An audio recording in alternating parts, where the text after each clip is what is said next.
Hi guys! So, second day na. So, itetest naman natin tong kulay pink. Ayan. Gato yung kulay niya guys. Yan ang kulay niya. Light pink siya. So, yung mga kulay nito guys is more on pastel color. So, meron siya dito kulay puti. Tatanggalin natin to. Kumbaga, ito yung pinakalock niya. So, ngayon guys, 7:05 na ng umaga. So, hindi naman siya huminto. So, ina-expect ko na baka magka-issue. Kasi nga doon sa price niya. Pero as is, ito. Sinet ko na yung time. 7:05. So, second day nito pareho. Ito, ngayon ko lang tinanggal yung lock niya. So, ayan. 7:05. So, aura tayo ngayon. Maghahanda lang ako.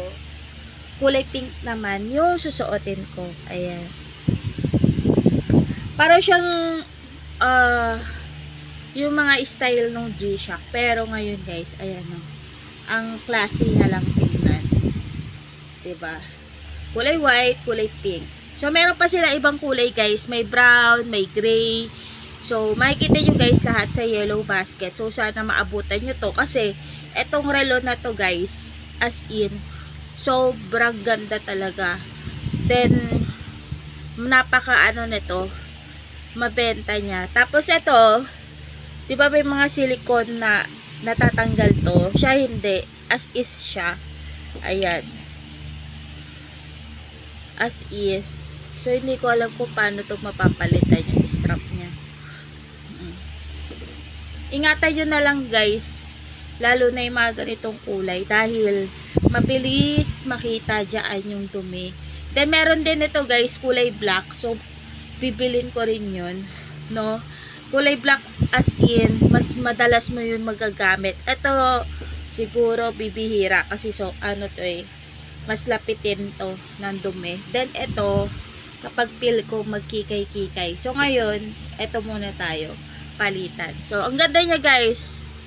Ito, sinubukan kong hindi gamitin kagabi kung hihinto. Ayan, hindi naman siya huminto.